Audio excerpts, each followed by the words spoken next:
Okay, welcome back, everyone, and we're excited to switch to a different format. So this morning you heard lots of inspiring talks. We talked about getting engaged as well. How can you ask questions and talk to the faculty and researchers we brought? The format now is going to be through a panel discussion, and for this, we're delighted to have Vince from Bouygues to moderate this panel discussion. So Vince, the floor is yours.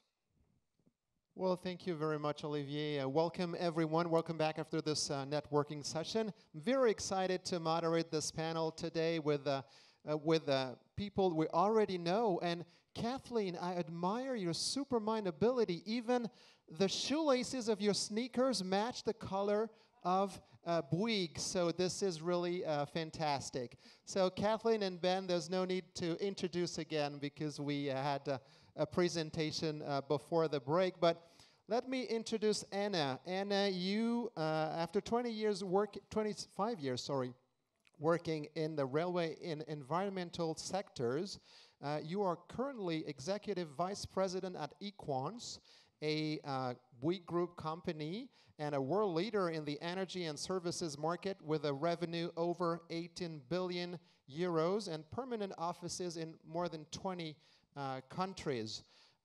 You are a member of the ExCom of Equans, and you're in charge of overseeing the group strategy, development, and CSR, and you also hold operational responsibility as executive president of 2 business units, Belgium, Luxembourg, and very close by, Australia and New Zealand. So the first question could be why those 2, but this won't be my first question. My first question in this Future of Work panel will be very simple. We live in times when technology is mind-boggling, and we have seen that in the previous presentation, but we do also live in times, and we know that today it's not easy to come to this place in Paris because social and societal questions are central. So how do we reconcile technology and human for a better future of work? Anna, we'll start with you. Thank you, Vincent, and good morning all.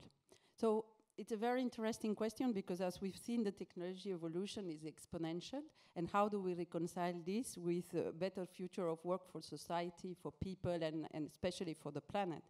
So for me, there are 3 big elements that I would like to reflect with you all on.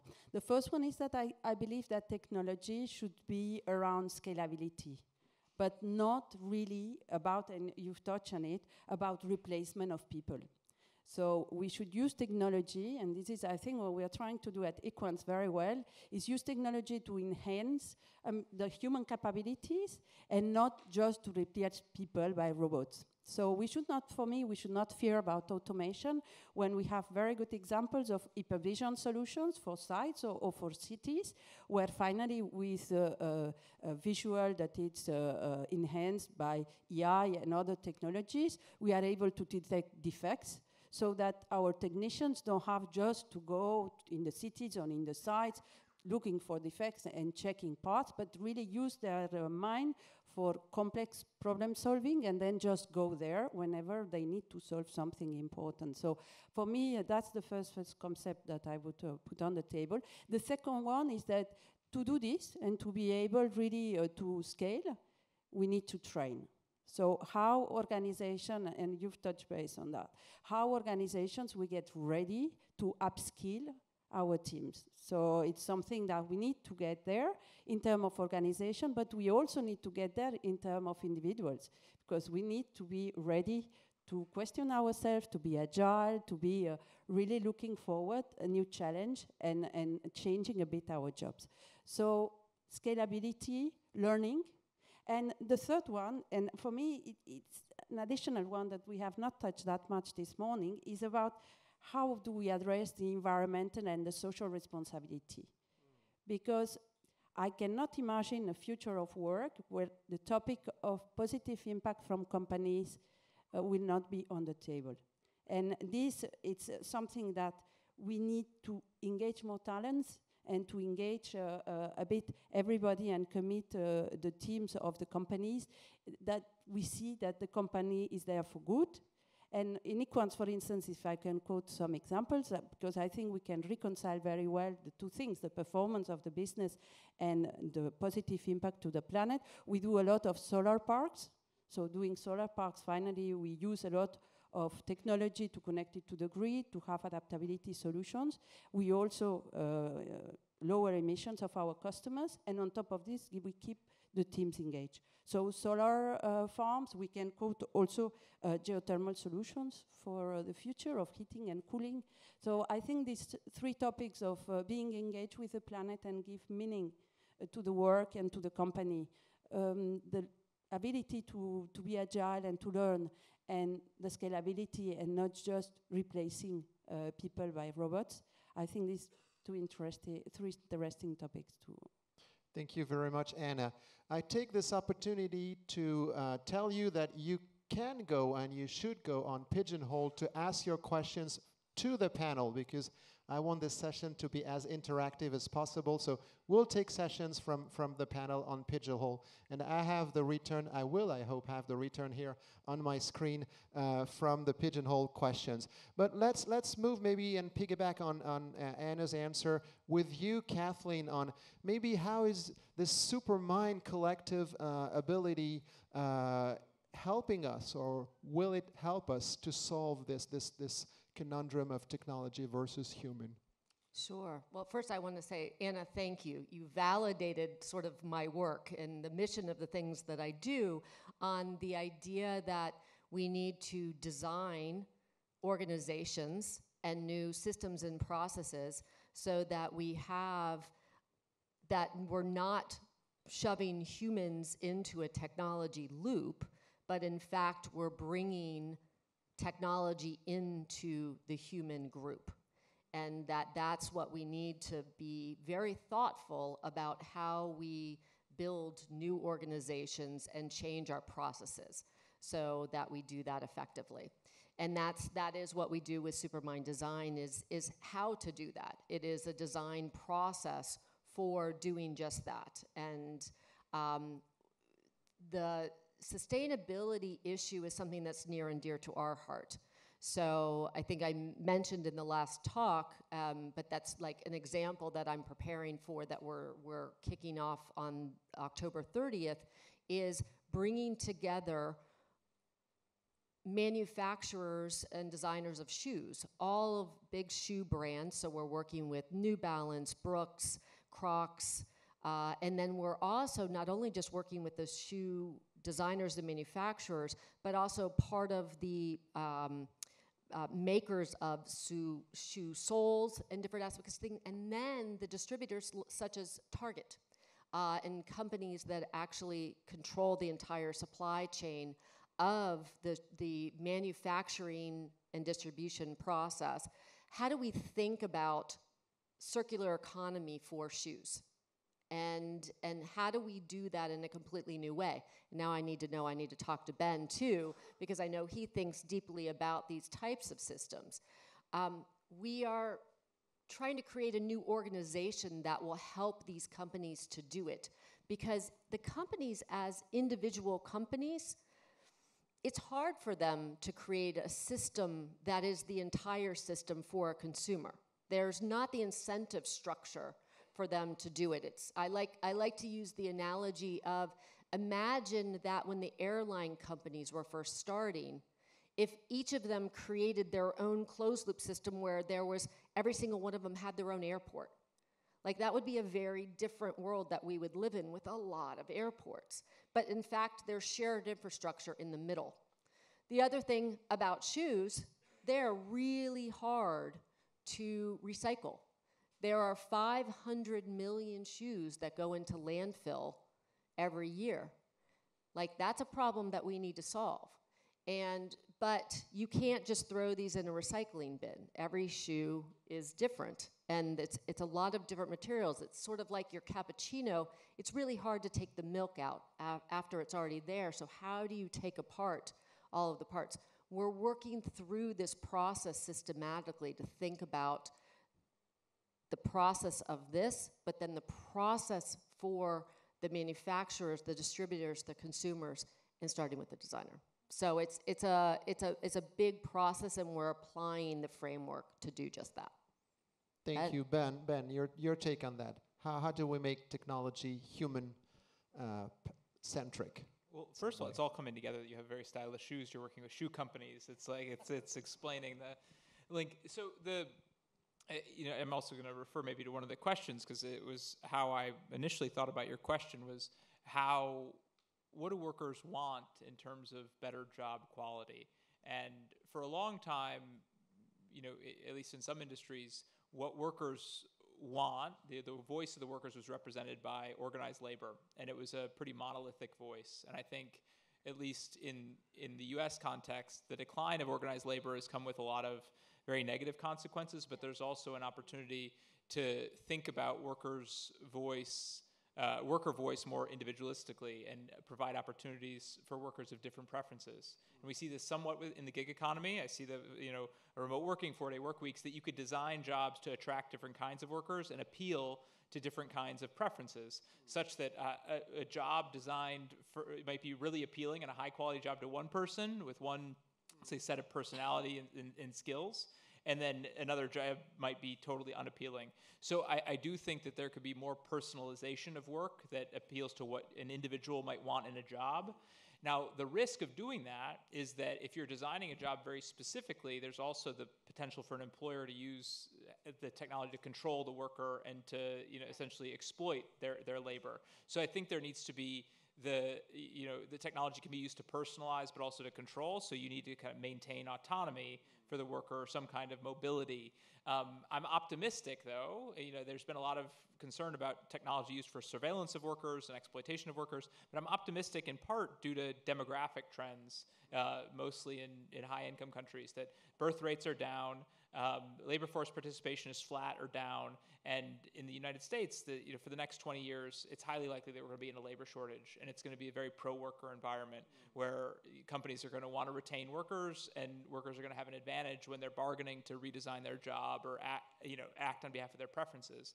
Now, the open question is, if workers are in that environment, do they know what to ask for? Are they prepared to really design a job that's both better for them and helpful for their employer?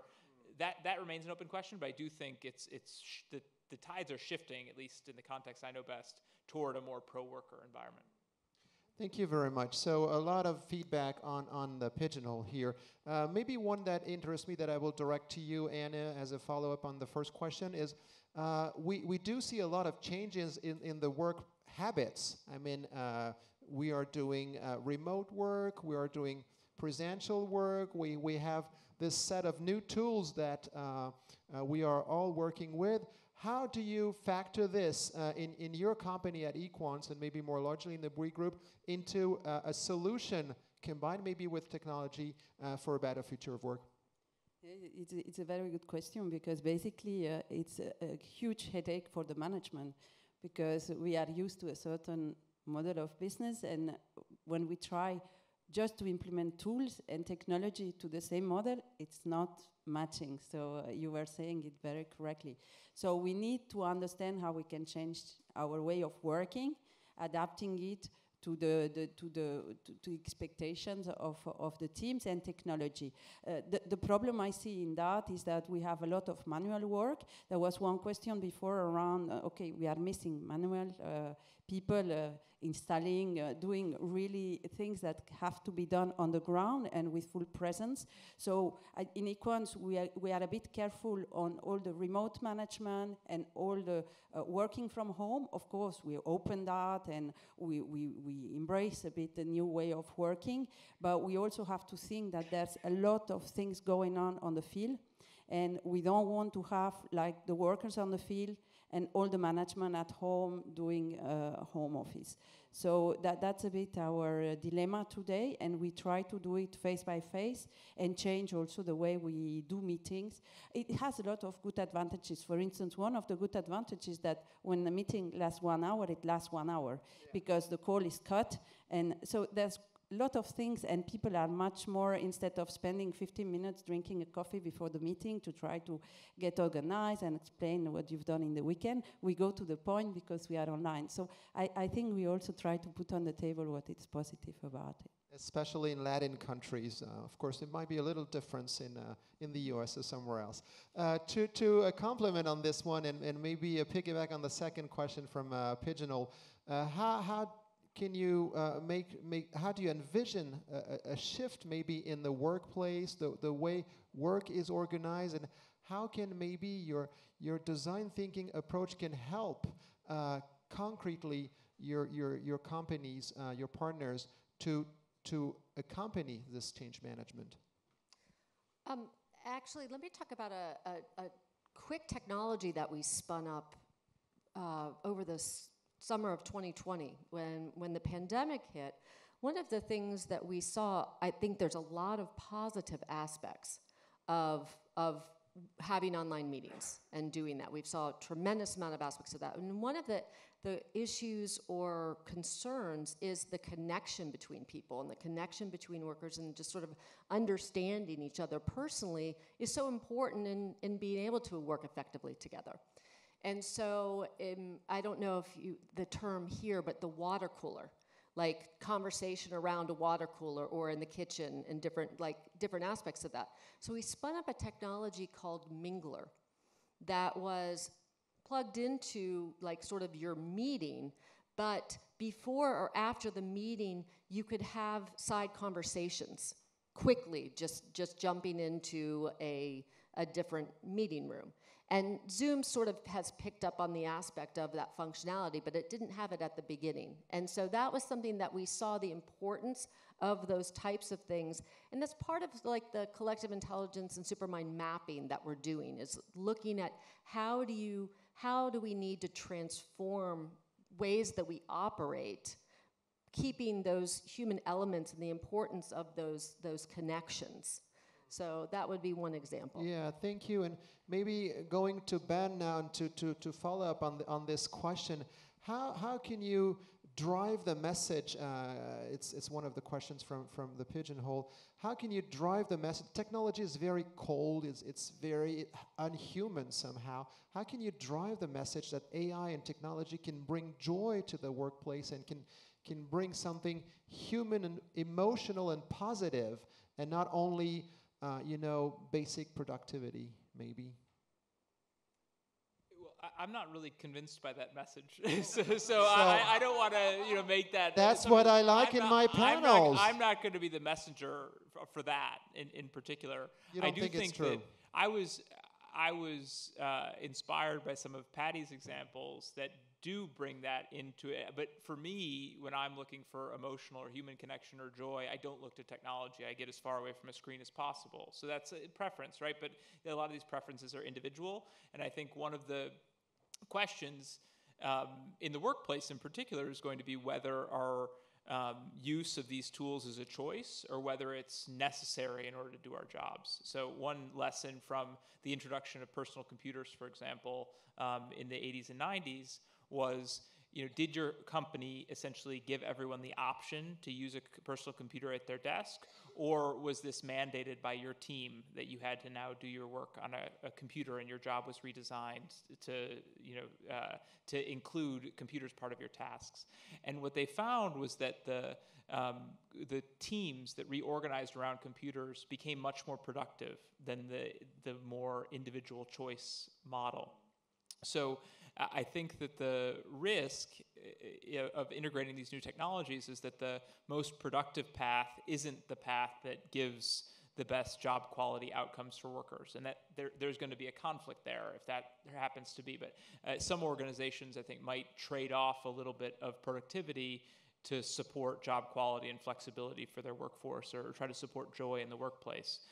One example is a manufacturer we work with that wants to invest a lot in automation, but it's also a worker cooperative. It's a worker-owned organization with a no layoff policy. So the ways that they deploy automation are actually quite different than a company that might be aiming just to replace human labor hours, for example. And I think that's an exciting model because it shows, yeah, you can gain a lot of productivity with new technology, as long as you're while also being committed to good job quality and worker empowerment. So human factors first, and then how to use technology for that. Yeah, almost putting guardrails in to say, Exactly. I'm not going to use I'm going to use this technology only in ways that help my workers do their jobs better. Thank you very much. We'll move to another topic that was addressed in the previous presentations. It's the topic of education and training throughout the career. So maybe, Kathleen, I will start with you on this one. So we are living in a fast-changing world, and it seems to accelerate by the minute. What will the career of a young member of the audience say, who is sitting here? Let's say somebody who was just hired at Bouygues, maybe 1 week ago. What will his or her career look like 20 years from now, in your view? Oh, I have a great slide that actually shows this. Well, you can't show it now. Well, no, I'm gonna describe it. I'm gonna describe it, and actually, yeah. Soon I'll be able to just say, oh, show slide 7, and it would go up there. But we're not there yet. So technology can be useful. Let's see. So we sort of mapped like different aspects of how careers were, and I talked about this a little bit in my talk, that the idea of you used to be able to train, go work, you would have a lot more on-the-job training, and then you would retire. So there was sort of a very traditional career arc where we're moving to much more agile type careers. I think one aspect to this question, I was reflecting on this, is let's not impose our older generation mindset onto these younger generations. They're not as afraid of it as we feel that we would be afraid if we were them, because they are digital natives and have operated in this environment their whole life. I was also then reflecting on when I started working, there were typewriters, there were memos, there was no email. And so in a world, and it's sort of like, and I turned out just fine in this environment that we're in, that it seems like it's happening so fast, but in fact, the business processes bring people along. I think that the younger generation today is very used to training very quickly. If they're trying to figure out how to do something, they jump online, find a YouTube video or find some other type of video to show them exactly what they need to understand. They're not afraid to doing that kind of training. We've been sort of studying that and trying to build a lot more tools for that type of environment. So I think they're excited about it. I think what we need to actually look at is the policies in our economy that will make them more secure in not having a 30-year career at one business and being able to move around. Thank you very much. So do ask your questions on the Pigeonhole to renew the thread. Be you a young member just hired by Bouygues or somebody else, we welcome all your questions. Maybe turning the same question to you, Anna. Do you look forward at Equans or Bouygues on what is the job of the future 20 years from now or even 10 years from now, and what impact it has for you to prepare for those mammoth changes ahead of us? I think one thing is of the job in 20 years, and the other thing is the journey to get to that job. Exactly. So which, for me, you were describing very, very good, Kathleen, saying that young people, they come into a group like Bouygues and they don't expect to sit next to their boss, learn, then replace their boss, and 40 years after just retire. I mean, it's a very, very different journey that all the young people, they ambition to have, which is very positive, and it's also very challenging for us to accommodate all this and keep them motivated and in the company, loyal to the company.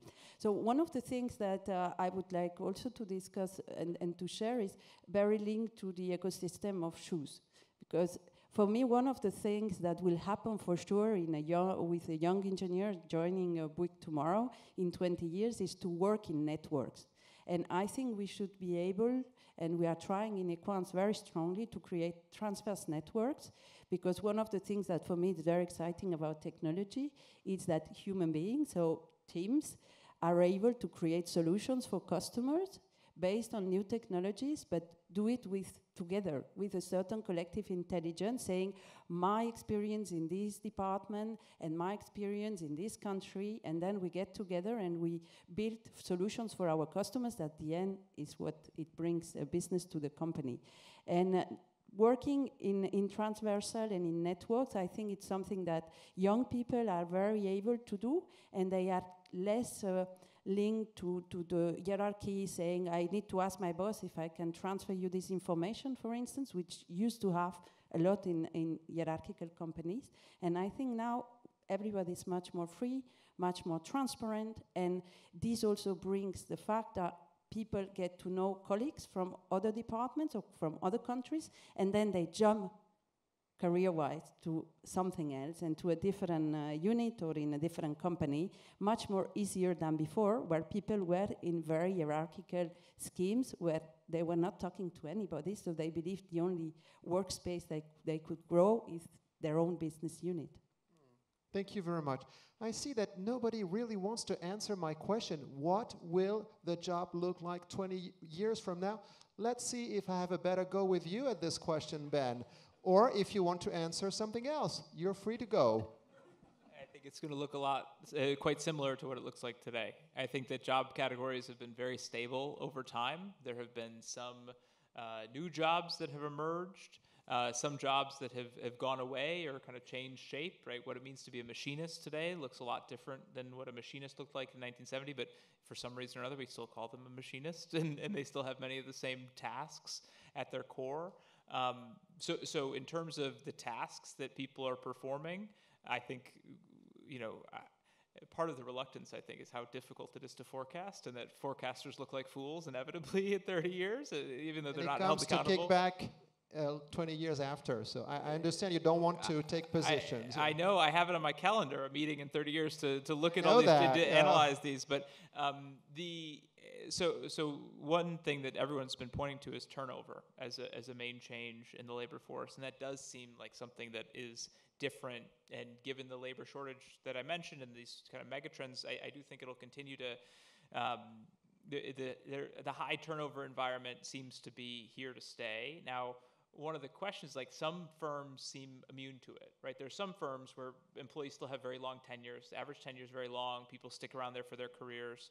And that seems to be related to human resource practices, that the companies are investing in people, in their skills, so that they want to stay around and move up within the company. Then there are other organizations, like, we could name some, that are intentionally leaning into a high turnover environment, like Walmart and Amazon. That it's okay to have a high churn through Walmart associates or Amazon warehouse workers because they've designed a system that allows for people to churn through, and the productivity is not affected. So one of the big business questions is that, as an organization, are you going to lean into high turnover and build a system where people are replaceable parts, or are you going to say, turnover is a high cost, and I care about my people, and I want to build an environment where people build careers 20 years out?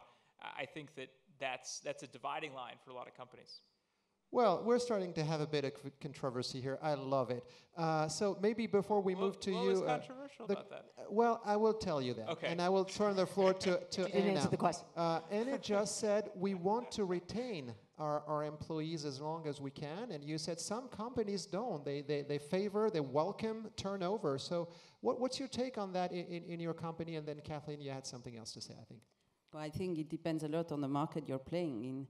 I think in companies like Bouygues or Equans, where to train really somebody in our technical skills, we are at the high end of technicity. It takes long time to have senior project managers able to drive multidiscipline projects for big customers. You don't learn this with a machine. I mean, you need time with people that have been doing this for a long time. So to have a good engineer especially in construction, it needs time. So high rotation, I truly believe that you don't replace this time and this knowledge by process.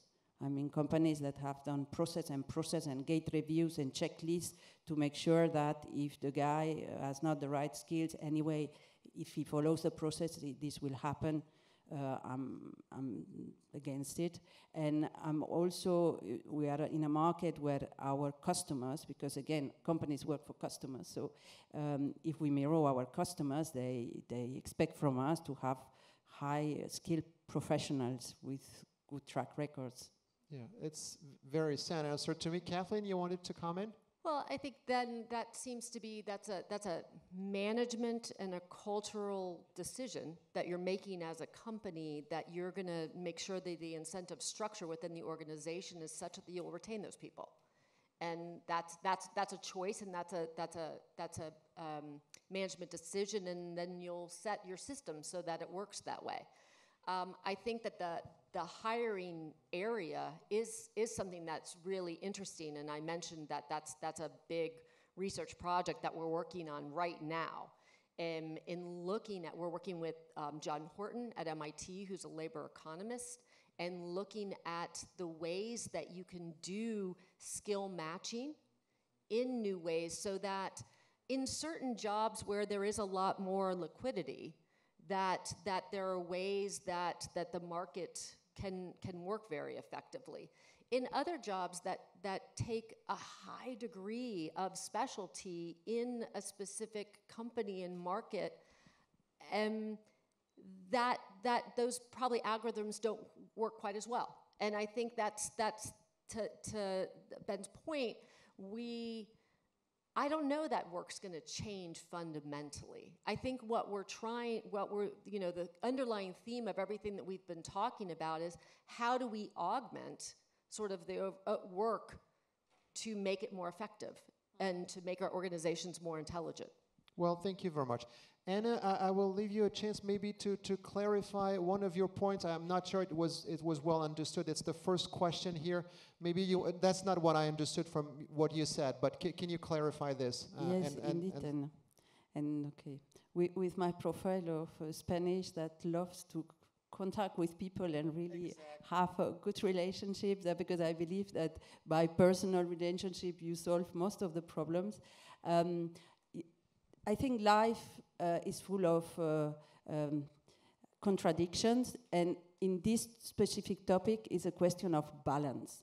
I mean, one thing is that we create and we foster moments of conviviality where people meet, where people can discuss and can agree on things in a very open way and even personal way.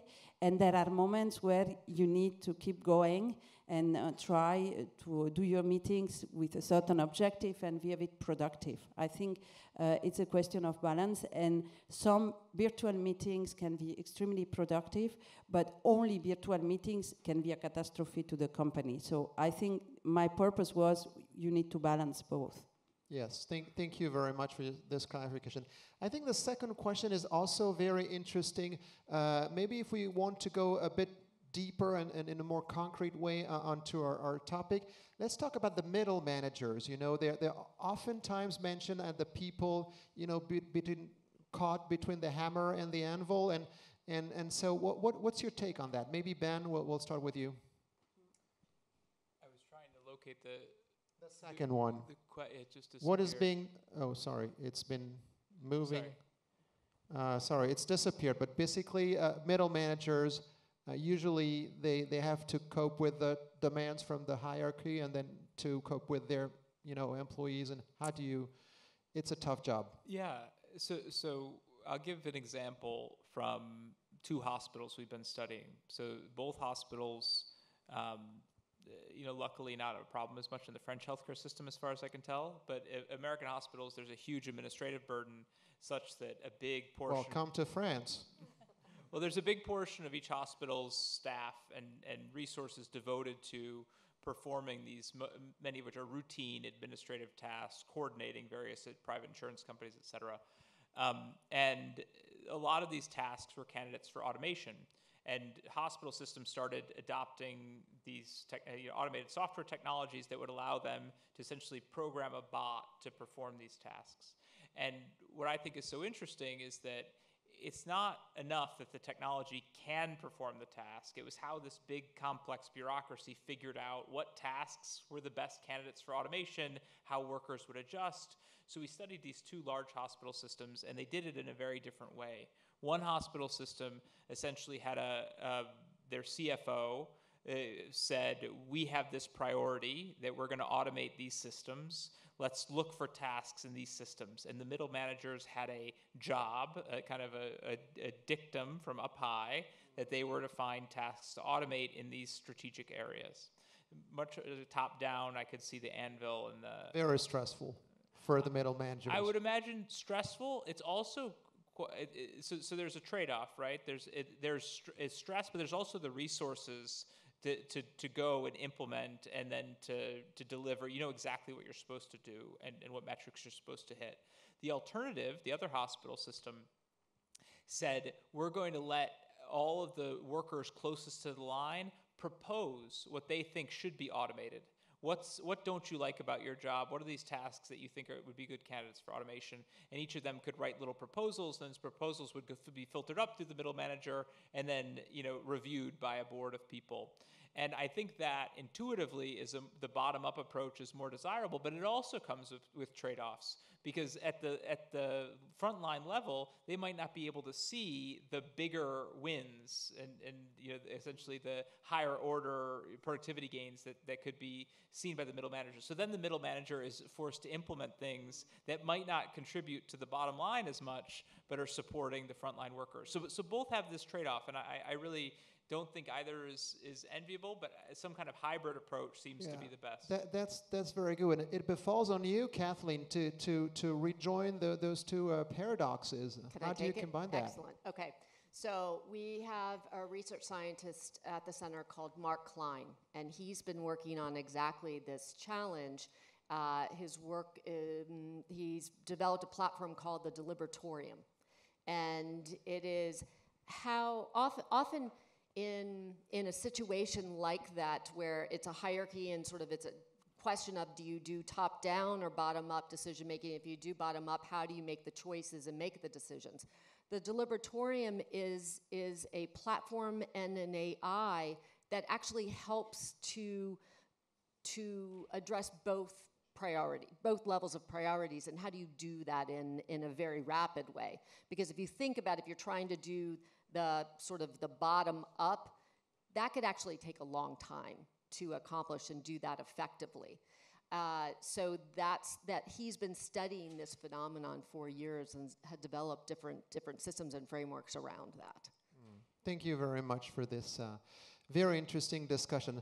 We're coming to a close to our panel, and I like to cut to the chase. So I asked each three of you to come up with 3 words which, in your view, were summarizing your take on the future of work. And of course, I wanted to add a twist to that. And so I put those 9 words into several artificial intelligences, or so they are called. And they came up with an answer that with a non-artificial, I don't know if it's intelligence, but I tried to curate a little bit. And it came out like that, So the members of the audience, as well as yourself. So maybe if we can have the sentence here on so that they don't twist their neck for our panelists to have the slide also on this deck.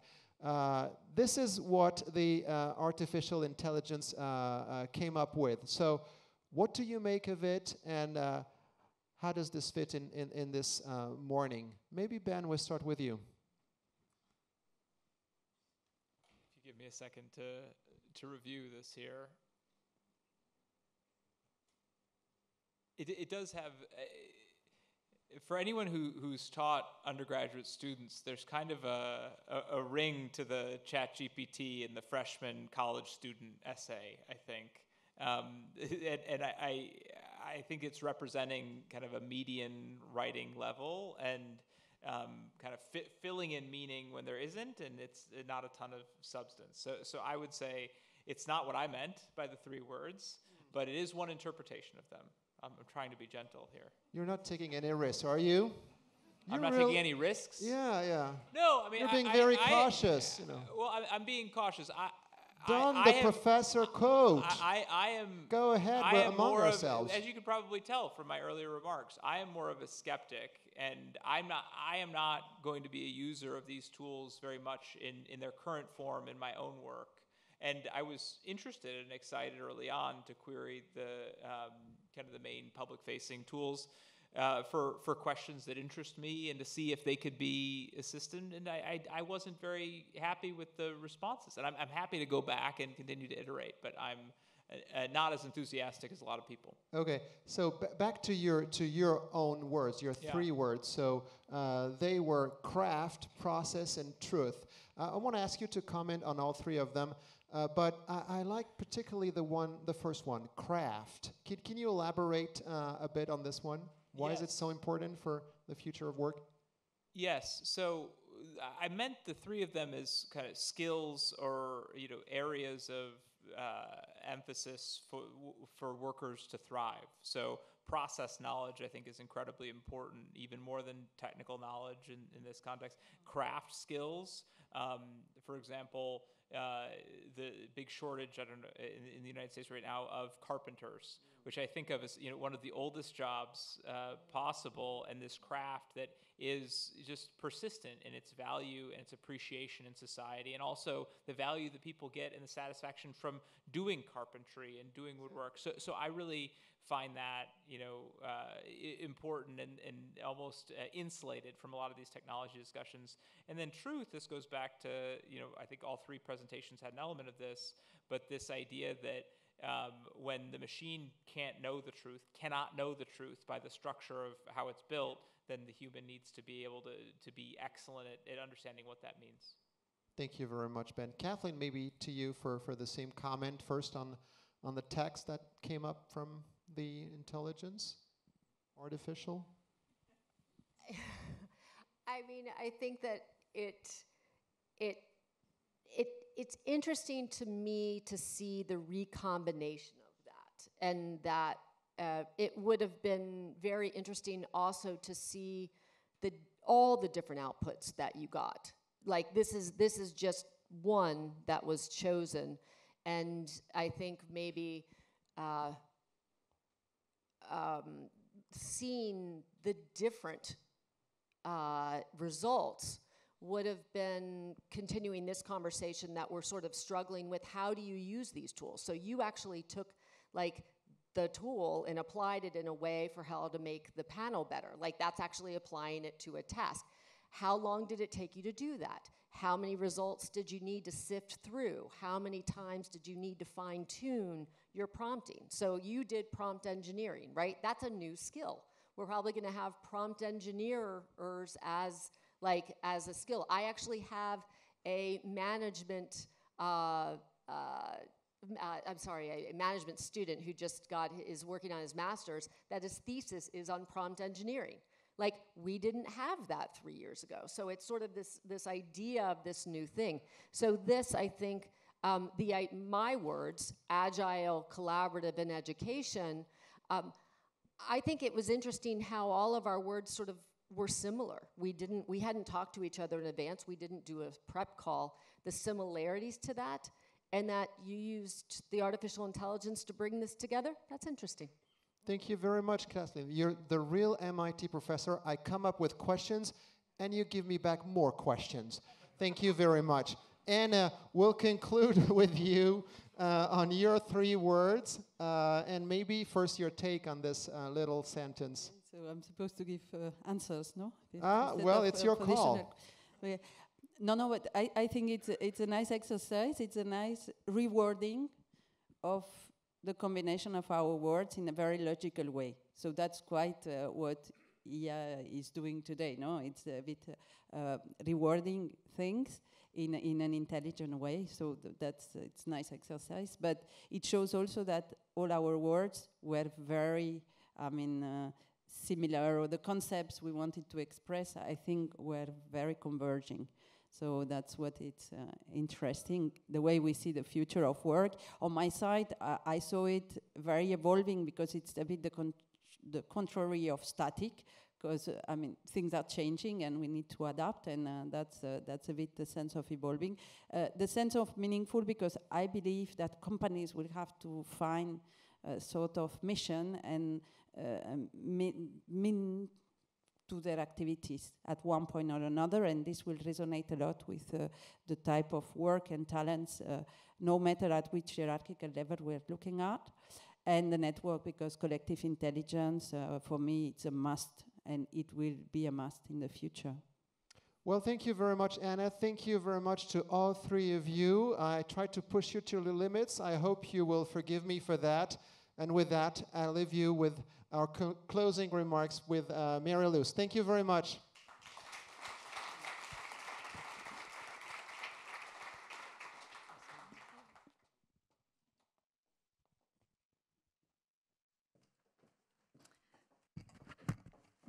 So thank you very much. It's okay. I don't know what you are thinking, but I think it was a really amazing session.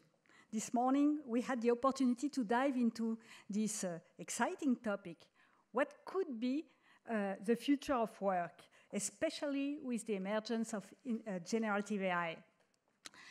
And we have had the privilege to hear from three inspiring keynote speakers. Thank you. Professor Panelists about the perspective of AI as a personal assistant. Her vision of a symbiosis between humans and AI that adapts to our deepest needs, enhances our performance, and changes the way we perceive the reality, and changes the way we are acting. And that has the potential to revolutionize the way we work and live, for better or worse. Professor Kathleen Kennedy. She focused on the incredible possibilities of technology, and in particular Gen AI, to enhance collective intelligence and make teams, communities, organizations smarter and more creative in their search of solutions, thanks to the supermind technology methodology. She also emphasized the potential benefits and drawbacks for education and training.